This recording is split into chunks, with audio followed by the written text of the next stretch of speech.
दोस्तों, सोनम रघुवंशी ने अभी तक जो बात पुलिस और सबसे छुपाई हुई है वो बात आज हम आपको बताने वाले हैं सिलसिलेवार तरीके से। क्या चीज छुपाई गई है, और सिर्फ राज की बात नहीं है यहाँ पे जो उसका बॉयफ्रेंड है, किसी और की भी सामने चैट सामने आई है। अब बहुत बड़ा खुलासा आपके सामने करने वाले हैं। पूरा कच्चा चिट्ठा मेरे पास यहाँ पे है। ये सिलसिलेवार तरीके से मैं आपको बताने वाला हूं। सारे न्यूज चैनल पे आपने तोड़ मरोड़ के देखा होगा, लेकिन स्टार्टिंग से आपको मैं बताने वाला हूं। सबसे पहले तो सोनम जो थी उसने बाहर पढ़ाई करने की ठानी थी, लेकिन उसके पिता ने उसको मना कर दिया था कि तुम कहीं नहीं जाओगी, जिसके बाद उसने अपने भाई के साथ प्लाईवुड का बिजनेस स्टार्ट कर दिया था और उसी में काम करना शुरू कर दिया था। वहां पे उसकी मुलाकात हुई थी राज कुशवाहा से, जो उससे 5 साल छोटा था। लेकिन ये चीजें शुरू कहां से हुई थी, क्यों ऐसी बन गई सोनम की जिसके साथ 7 जन्मों का वादा किया था उसके साथ 7 दिन भी रही। आप पूछेंगे 7 दिन कैसे, मैं आपको बताने वाला हूं। ये डिटेल मेरे पास है कैसे वो 7 दिन भी नहीं रही है अपने पति राजा के साथ। शादी होने से पहले मैंने आपको बताया कि अपने पिता के और भाई के साथ बिजनेस में उन्होंने साथ में कर लिया था। लेकिन ये जो मर्डर की बात कही जा रही है, ये लगभग 3 महीने पहले स्टार्ट की गई थी। पहले इसकी प्लानिंग शुरू हो गई थी। पहले हुआ यह था कि राजा को सोनम कहीं पे दिखी थी पार्टी में, और उसने अपने घर पे आके कहा कि मां, मुझे लगता है कि ये जो लड़की है ये मेरे लिए ठीक रहेगी। वो भी बिजनेस में ही हाथ बटाती है अपने घर वालों का, और मेरे लिए ये सही रहेगी। पूछा सोनम के घर पे तो पता चला 1 साल पहले सोनम के घर से रिश्ता आया था, तब इन्होंने मना कर दिया था। तो बेचारा राजा ने कहा कि मां, हो सकता है मेरी शादी यहीं पे लिखी हो, इसलिए तुम इनसे बात चलाओ। वहां से बात चली और फिर वह बात आगे बढ़ी। रोका वगैरह सब कुछ हो गया था, सब ठीक चल रहा था। लेकिन उससे पहले, रोके से भी पहले, इनके पिताजी ने पूछा सोनम के, बेटा तुम्हें कोई और पसंद है तो बता दो, कोई दिक्कत नहीं है। अब सोनम ये थोड़ी बताएगी कि आपके यहाँ पे वो कर्मचारी काम करता है, मैं उससे प्यार करती हूँ, 5 साल जो छोटा है मेरे से। क्या करते हैं वहां पे, बिल्कुल नहीं मानने वाले थे। तो सोनम ने कहा, नहीं पापा कोई दिक्कत नहीं है, जहां पे आप बोलोगे मैं वहीं पे शादी करूंगी। यहां से प्लानिंग शुरू हो गई थी। उसके बाद नॉर्मली क्या होता है, जब ऐसे आप चाहे लव मैरिज हो या किसी भी तरीके की, लोग बातें भी करते हैं थोड़ी बहुत। पहले वाला जमाना नहीं रहा, तो बातें करनी स्टार्ट की। बातें जैसे ही राजा कहता था ज्यादा बात करने के लिए, हाय लो होती थी, उसके बाद वो कहती थी कि मुझे काम है। उसके उलट जब शादी करके आई थी पूरे दिन फोन पे रहती थी। आप सुनिए जरा, तो वो बात करने में भी इंटरेस्ट नहीं रहती थी। आपने कई वीडियोस देखी होंगी जिसमें भी वो अनइंटरेस्टेड सी नजर आ रही है। लेकिन उनके घर वालों का कुछ कहना और है राजा के। उन्होंने कहा वो ऐसे बिहेव कर रही थी जैसे बिल्कुल ही घुल मिल गई है। लेकिन असली बात यहां पे सामने आती है कि क्या इन दोनों के बीच संबंध बने थे। एक शादी हुई है, उसके बाद सुहागरात वगैरह होती है, तो वो संबंध की बात, वहां पर एक खेल खेला गया सोनम के द्वारा। सोनम ने वहां पर कहा कि मुझे थोड़ा सा टाइम चाहिए, 2-4 दिन चाहिए, और उसके बाद हम आगे बढ़ेंगे, मैं थोड़ी कंफर्टेबल हो जाऊं। अब राजा ने भी कहा कि ठीक है, कोई दिक्कत नहीं है, कंफर्टेबल हो जाते हैं। इस ऐसे 4 दिन तक वो रही थी राजा के घर में, कुछ नहीं हुआ था। और इस दौरान उसने अपने बॉयफ्रेंड को मैसेज भी किया था राज को कि ये मुझसे नजदीकी बढ़ाने की कोशिश कर रहा है। तो उसने कहा इग्नोर कर। 4 दिन तक उसने कोशिश की, उसके बाद वो चली गई। जो 4 दिन के बाद अपने घर पे चली गई, मैरिज जो पगफेरा बोला जाता है, जिसमें बाद में जाके फिर लेके आते हैं। तो उसके बाद राजा वहां जाने वाला था उसको लेके आने के लिए 5वें दिन। तो उधर से सोनम की मां का फोन आता है कि हमारे यहाँ पे हस्बैंड लेने नहीं आता है, बल्कि सास ससुर आते हैं, और आपको भी हम बता देंगे कि कब आना है आपको। ठीक है, ये उन्होंने बोल दिया था, जो कि बोला गंगा दशहरे के बाद, और हम आपको बता देंगे। शादी हो गई यहाँ पे, आपकी शादी हो गई, उसके बाद सीधा इन्होंने मना कर दिया। लेकिन एकदम से फिर जब प्लानिंग चल रही थी सारी, तो सोनम ने डिसाइड किया कि 18 तारीख को वो बोलती है कि हम घूमने जाएंगे। अब पैसों की बात भी आ रही है, मैं बीच में आपको बता देता हूं कि सोनम के पिता ने सोनम के अकाउंट में 20 लाख रुपए, 20 लाख रुपए डाले हुए थे, और कहा था कि इसके अकाउंट में हमने पैसे डाले। उनके घर वालों को भी बताया हुआ था। इसलिए सोनम ने 18 को सोचा कैसे प्लानिंग करनी है। लगभग 10 लाख के आसपास तय हुआ था, और जिन लोगों को हायर किया था वो स्कूल के दोस्त थे। एक चश्मे वाला लड़का भी दिख रहा है। पहले मैंने सोचा कि ये लड़का होगा, कि ठीक है प्यार में पड़ गई, लेकिन आपने फिर उसकी तस्वीर भी देखी होगी, वो आपको पता चलता है प्यार अंधा होता है। इस कहानी से भी साबित हो गया यहाँ पर। ठीक है, आप लोग भी बताइए कितना अंधा होता है। ये नहीं कहते कि किसी को भी हो सकता है, लेकिन इतना अंधा हो जाता है कि किसी को मार डाला। एनीवे, तो 18 तारीख को प्लान बनता है, और फिर सोनम कहती है कि हम लोग घूमने चल रहे हैं। आपको याद होगा पिछली वीडियो में हमने बताया था कि ज्योतिष ने मना किया था 29 तारीख तक तुम बाहर मत निकलना, तुम दोनों ही मांगलिक हो, लेकिन ये वाला जो टाइम है ये सबसे खराब है तुम दोनों के लिए, इसमें बिल्कुल भी बाहर मत निकलना तुम। बोला ठीक है ओके, लेकिन सोनम ने 18 तारीख को प्लान बनाया, बोला कि हम चलते घूमने के लिए, मैं यहां से सीधा आऊंगी एयरपोर्ट। सोनम ने ही टिकट करवाई थी और बोल दिया था राज को तुम अपने गहने पहन के आना या जो भी था। तो राजा ने अंगूठी, डायमंड की अंगूठी, सोने का ब्रेसलेट, सोने की चेन, तीनों पहन के गया था, जिसकी कीमत 10 लाख के आसपास बताई जाती है। जैसे ही एयरपोर्ट की फोटो शेयर की, आपने देखा होगा राजा को भी, जैसे आजकल इंस्टाग्राम पे होता है लोग अपनी वीडियो बनाते हैं, शादी वादी की, उसने भी कई सारी बनाई हुई थी, तो उसने फोटो पोस्ट की, अपने सोशल मीडिया पे डाल दी, अपने घर वालों को भेज दी। जैसे उसकी माँ ने देखा, उसने कहा, फोन किया तुरंत, तू चेन क्यों पहन के गया? उसने कहा कि सोनम ने कहा था इसलिए। राजा की माँ ने तुरंत सोनम की माँ को फोन किया और कहा कि भाई चेन क्यों पहन के, सोने को पहनने के लिए क्यों बोला बहू ने? तो वहां पे उनकी थोड़ी बहुत कहा सुनी हुई, लेकिन उन्होंने सोचा चलो ठीक है, बहू कह रही है इसलिए कोई दिक्कत नहीं है, अब ये चलेगी, लेकिन अपना ध्यान रखिए। लेकिन उनको अंदाजा हो गया था यहाँ पे कहीं कुछ गलत ना होए, सोने के चक्कर में कहीं कोई कुछ कर ना दे, यहां से उनको शक हो गया था। इससे पहले जब उसने 18 का प्लान बनाया था, वो तो तब भी मना कर रही थी, उसकी माँ कह रही थी बेटा नहीं जाना है। उसने कहा कि नहीं माँ, सोनम कह रही है। तो उन्होंने कहा कि चलो ठीक है, बहू का दिल रखने के लिए कोई बात नहीं, चले जाओ, लेकिन जल्दी आ जाना। तब बोल के क्या निकले थे वो, हम जा रहे हैं कामाख्या माता के दर्शन के लिए। तो घर वालों ने भी सोचा चलो ठीक है, अच्छी जगह पे जा रहे हैं, कोई दिक्कत नहीं है, 1-2 दिन में आ जाएंगे, माता रानी के दर्शन कर लेंगे। शादी के बाद तो ऐसा होता है ना, अपने माता के यहाँ जाते हैं, और भी जो भी जिनको भी पूछते हैं उनके यहाँ दर्शन वगैरह के लिए जाते हैं, ठीक है चले जाओ।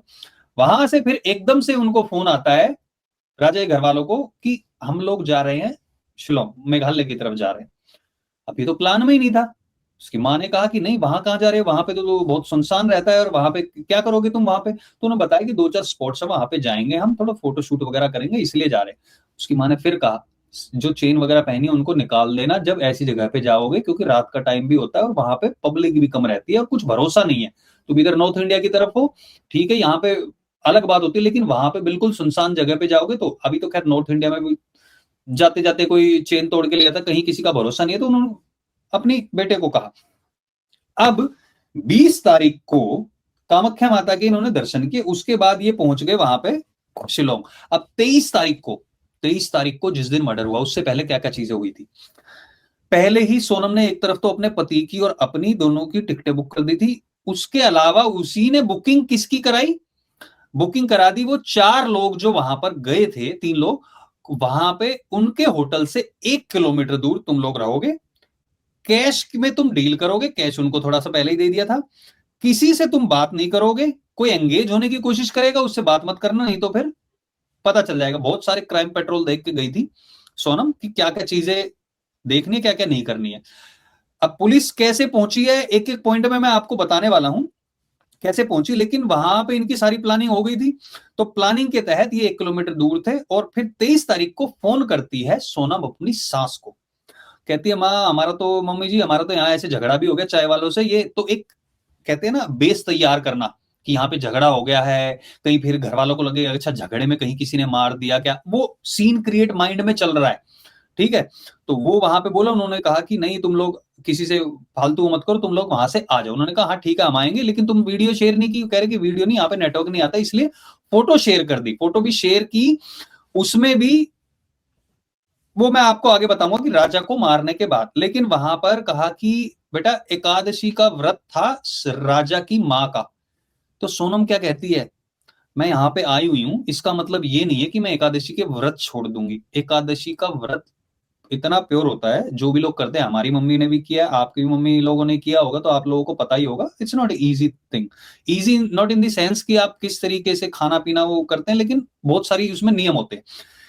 अब वो नियम भी इसीलिए बोला गया था स्पेशली, क्योंकि अब तक राजा ने सोनम को छुआ नहीं था, या ऐसे कह लीजिए कि सोनम ने छूने नहीं दिया था। वहां पे वो अपडेट दे रही थी। अब बात ये आती है कि वो कांटेक्ट कैसे कर रही थी। सोनम के पास थे 2 मोबाइल, एक मोबाइल जिससे सारे लोग जिसको जानते हैं, दूसरा मोबाइल मैंने कहा ना 3 महीने से ज्यादा पहले की ही ये प्लानिंग थी, तो दूसरा मोबाइल पहले लिया जा चुका था। दूसरे मोबाइल से अपने बॉयफ्रेंड से बात की जाती थी, और दूसरे मोबाइल से सारी चीजें प्लानिंग की जा रही थी कि जो 3 लोग थे उनको लोकेशन भेजी जा रही थी, अभी हम यहां जा रहे हैं, यहां जा रहे हैं, यहां जा रहे हैं, ताकि जहां पे भी मौका मिले वहीं पे राजा को मार दिया जाए, मौका देख के। अब 23 तारीख को फोन पे बात करने के बाद उसने ये बोला, फिर 23 तारीख को फिर जब दिख रहा था कि हाँ राजा और नजदीक आने की कोशिश कर रहा, तब उसने सोचा कि दिस इज द टाइम। तो वो गए हैं 3,000 स्टेप नीचे वहां पे घूमने के लिए। उसके बाद जब वो चढ़ रहे थे, वापस आ रहे थे, स्कूटी किराए पे लिए, आपने वो सीसीटीवी वगैरह देखे होंगे, आप स्क्रीन पे भी देख रहे हैं। इसके बाद जब वो वापस चढ़ रहे थे तो वहीं से वो लोग साथ में हो लिए, जो इसने किराए के हत्यारे बुलाए थे और बचपन के दोस्त बुलाए थे, कुछ भी कह लीजिए, उन लोगों ने उसके साथ बात करना शुरू किया। अब आप एक ऐसी जगह पे जाएंगे जहां पर आपको दिखेगा यार हिंदी बोलने वाला मिल गया, वो भी अपनी साइड का मिल गया, तो बंदे खुश हो जाते हैं कि ठीक है बात कर लो। तो वही राजा ने किया, राजा ने बात करनी स्टार्ट की, वही सोनम चाहती थी। सोनम धीरे धीरे थकने का बहाना करते हुए पीछे पीछे थोड़ी सी रहने लगी, कह रही कि तुम चलते रहो, मैं धीरे धीरे चढ़ रही हूँ, कोई दिक्कत नहीं है। थोड़ी थोड़ी दूरी बनती गई, सोनम थकी हुई, सोनम थक भी रही थी और ड्रामा भी कर रही थी। ऊपर जाते जाते हत्यारों ने राजा को मारने से मना कर दिया कि हम नहीं मारेंगे, बस हम नहीं मारेंगे, हम भी थक गए और ये ठीक नहीं है। वहां पे सोनम फिर हो गई कि ये तो मेरी पूरी प्लानिंग फेल हो जाएगी। सोनम ने कहा मैं तुम्हें 10 नहीं, मैं तुम्हें 20 लाख रुपए दूंगी। कुछ उसके पास जो कैश पड़ा हुआ था, जो उसने राजा के पर्स से निकाला था, 15,000 रुपए वो भी दिए और कहा कि मैं तुम्हें 20 लाख दूंगी, प्लस अपने पापा के प्लाईवुड के बिजनेस जो है भाई के साथ संभालती है, उसमें तुम्हें नौकरी भी दूंगी। अब उन्होंने सोचा यार इससे गोल्डन मौका कहां मिलेगा, यहाँ तो पैसे भी मिल रहे हैं, यहाँ पे तो कुछ भी नहीं है, यहाँ पे किसी को पता ही नहीं चलेगा, किसी को मार के फेंक दो। अब इन लोगों ने एक दाव होता है कुल्हाड़ी की तरह, वो इन्होंने ऑर्डर किया था ऑनलाइन। वो लेके गए ये लोग, लेके वहां पे गए और फिर जहां पे सुनसान दिखा तो 3 लोग वहां पे थे, एक बंदा वहां पे स्कूटी के पास था, देख रहा था कोई आ जा तो नहीं रहा है। लेकिन जब ये लोग चढ़ रहे थे ना वहां ऊपर, वहां पे एक गाइड, जिसका आप लोगों ने देखा भी होगा टीवी में, उस गाइड ने कहा कि आप लोगों को कोई प्रॉब्लम है तो I can help you, guide कर सकता हूँ अपना, ठीक है जो भी चार्ज लगे। इन्होंने जब उन लोगों को हत्यारों को बोला हुआ था किसी के साथ एंगेज नहीं करना, उसके साथ एंगेज कर लेते तो फंस जाते, उन्होंने मना कर दिया। अब गाइड को पता था, याद थे वो लोग, क्योंकि गाइड ने अपनी सर्विस ऑफर की थी। यहीं से पुलिस को, आगे जब मैं आपको बात बताऊंगा पता चल जाएगा, यहीं से पुलिस को लीड मिली थी। लेकिन उससे पहले क्या हुआ, इन्होंने वहां पे राज को मारना शुरू कर दिया और राज ने फाइट की। लेकिन 3 लोग थे, उनके हाथ में हथियार, राजा कब तक फाइट करता, वहां पे इन्होंने उसको अधमरा कर दिया। और उसके बाद ये इन्होंने उसको खाई में फेंका। खाई में फेंकने के लिए ये जो आपको दिख रही है स्क्रीन पर, सोनम ने उसको खुद धक्का दिया। पहले तो वो जैसे एकदम से ऊपर पहुंची, कह रही थी मार डालो इसको, राजा तो चौंक गया कि भाई मैंने तो कुछ नहीं किया, ये क्या हो रहा है, मजाक कर रही होगी। लेकिन राजा को पता ही नहीं था कि प्लानिंग क्या हो रखी है, तुम्हें यहाँ पे लाया क्यों गया, तुम्हें मौत के घाट उतारने के लिए यहाँ पे लाया गया, 7 जन्मों के लिए नहीं। वो तुम्हारे साथ नहीं रहने वाली, वो 7 दिन भी नहीं रह सकती है। तो यहीं से उसको फेंक दिया। अब रेनकोट की बात आती है, रेनकोट का क्या सीन है, रेनकोट पे जब मार रहे थे तो वहां पे उसके छींटे पड़े, और जब वो फेंक रही थी तब भी उस पे खून के हाथ लग गए थे। वो पहन के जा नहीं सकती थी, इसलिए वो रेनकोट मिला था राजा की लाश के पास। वो मरा नहीं था जब तक उसको फेंका नहीं था, जब उसको फेंका है खाई में तब जाके वो वहां पे मरा है। उसके बाद ये लोग साथ में गए हैं। अब एक चीज यहाँ पे, सबसे पहला शक कब हुआ पुलिस को, सबसे पहला शक होता है पुलिस को जब पुलिस ने राजा की माँ का बयान देखा, जब उन्होंने कहा कि एकादशी के व्रत की बात हो रही थी। और फिर जब वो होटल में गए तो होटल वालों से पूछा गया कि भाई 23 तारीख को कौन थे, तो होटल वालों ने बताया राजा तो नहीं था, लेकिन हाँ खाना खाया था सोनम ने। वहीं से शक हो गया कि यार ये तो फास्ट का कह रही थी अपनी सास को और यहाँ पे इसने खाया। वहीं से तार जुड़ने शुरू हो गए। फिर उन्होंने सोचा कि 3 लोगों की जो बात की जा रही है, गाइड ने जो बताया है, वहीं से कॉल डिटेल्स देखने शुरू की, कुछ नहीं मिला कॉल डिटेल्स में। फिर उन्होंने 6 महीने पहला रिकॉर्ड निकाला और उसमें देखा एक रेगुलर नंबर जिस पे बात होती थी वो था राज कुशवाहा का। फिर उन्होंने राज कुशवाहा की डिटेल्स निकाली मोबाइल की, और राज कुशवाहा की डिटेल से एक और नंबर सामने आया जिसपे रेगुलरली बात हो रही थी। वो नंबर वही था जो यूज कर रही थी सोनम एज अपने सेकंड मोबाइल में। वहां से जब उन्होंने देखना शुरू किया तो उस नंबर से उन 3 लोगों को भी कॉल किया गया था जो इस हत्या में शामिल थे। वहां से पुलिस ने उनको ट्रैक करना स्टार्ट किया। ट्रैक करते हुए 2 लोगों को पकड़ा। अब सोनम कैसे पकड़े, मैं कह रहे हैं, उसके घर वाले कह रहे हैं उसने तो खुद ही सरेंडर किया। पुलिस वालों ने 2 लोगों को जिनको पकड़ा था पहले, उन लोगों को बोला कि तू फोन कर उसको। उन लोगों ने फोन किया। फोन कर रहे थे जब तो पूछ रही थी कहां पे है, सोनम से पूछ रही थी, सोनम ने बताया नहीं। तो पुलिस वालों ने वीडियो कॉल करवा के अपनी तरफ कैमरा किया और बोला कि तुम भाग नहीं सकती हो, हम तुम्हें आज नहीं तो कल जरूर पकड़ लेंगे, तुम्हारे लिए बेटर यही तुम सरेंडर करो। उन्हें थोड़ा एक पुलिस वाले जैसे बात करते, कोई बात नहीं, जो भी हो गया गलती होगी, हम आराम से बैठ के बात करें, जो भी होगा, इस तरीके से उन्होंने उसको बहलाया।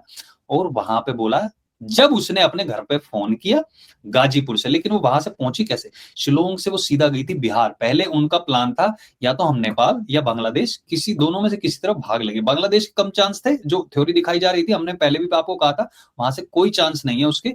नेपाल की तरफ से भागने का प्लान था। कैश 20 लाख उसके पिता ने दिए थे, और बाकी उन लोगों का प्लान था कि कुछ और जो सोना वगैरह, अपना सारा सोना सोनम भी लेके गई हुई थी, तो कुछ कर लेंगे, बाद में देखी जाएगी, उनको नहीं पता इतना बड़ा केस हो जाएगा। अब वहां से फिर इसने आत्मसमर्पण किया। लेकिन एक चीज और थी वहां पे, जो पोस्ट किया था उसने, उसमें लिखा था कि 7 जन्मों तक हम लोग साथ रहेंगे। ये मारने के बाद पोस्ट किया था सोनम ने राजा को। सोचिए आप, कितना एक क्राइम पेट्रोल, पता नहीं क्या क्या चीजें देख के उसने पूरी प्लानिंग की थी। लेकिन वो कहते हैं ना कि कितनी भी प्लानिंग कर लो, अपराधी बच नहीं सकता है। अब इन्होंने एक मोबाइल वहां पे ले लिया, राज कुशवाहा के लिए तो अलग मोबाइल नहीं था, और अगर राज कुशवाहा के लिए भी अलग अलग मोबाइल होता, नंबर होता, लेकिन उस नंबर से फिर उन लोगों को कॉल होता। अब पुलिस ने यही देखा ना, ये जो नंबर है ये सारे यहीं पे एक्टिव थे, और फिर उनको ट्रेस करना शुरू किया। अब सब लोगों को अलग अलग नए नंबर तो बांटे नहीं थे उन्होंने, और बांटे भी होते तो वहां पे तो ट्रैक हो जाता कि वो कहाँ लोग कहाँ रुके थे। कहीं सीसीटीवी आजकल सब जगह होते हैं, कहीं कहीं नहीं होगे लेकिन मोस्टली जगह होते हैं, वहां से ट्रैक कर लेती। पुलिस पर जो इल्जाम लगाए जा रहे थे कि पुलिस इसमें इन्वॉल्व है, पुलिस उनको फंसा रही है, ये सारी थ्योरी वहां से निकली। दूसरी बात, फोन का मैंने आपको बता दिया, और ट्रेवल, भाई साहब सोचिए आप, एकदम से ऐसे प्लान बनाना। यार मना कर देती वहीं पे जब कह रहे थे कि मुझे नहीं करनी है शादी, 2-3 रिश्ते तुड़वाती, घर वालों को अपने आप पता चल जाता है ये करना ही नहीं चाहती है, कुछ ना कुछ हो जाता। वो बेचारा, मुझे समझ नहीं आ रहा उसका कसूर क्या था। मैं आप लोगों से पूछना चाहता हूं कि ऐसे लोगों को क्या सजा दी जानी चाहिए। प्लीज, ये मैंने एक वीडियो में सारा चीज बता दी है, इस वीडियो को आप सब लोगों के साथ शेयर जरूर कीजिए, टाइमलाइन के साथ, पूरा डेट के साथ मैंने आपको बताया, ताकि लोगों को पता चले कैसे पूरी प्लानिंग की गई थी, और लोगों तक भी पहुंचनी चाहिए। इतना घिनौना काम जो किया गया है, उसकी सजा मुझे नहीं लगता फांसी से कम हो सकती है, और अगर फांसी दी जाती है तो आगे अगर कोई ऐसा करता है तो उनके लोगों के लिए भी लेसन होगा। रिसेंटली 4 ऐसी चीजें हो चुकी हैं। एक एआई इंजीनियर था, एक एमटेक की हुई थी, और एक और बिजनेसमैन था। 4 ऐसे लोगों को अभी दिखाया गया जिन्होंने आत्महत्या की है, और किसी को मारा गया है। 4 ऐसे लोग आप देखिए।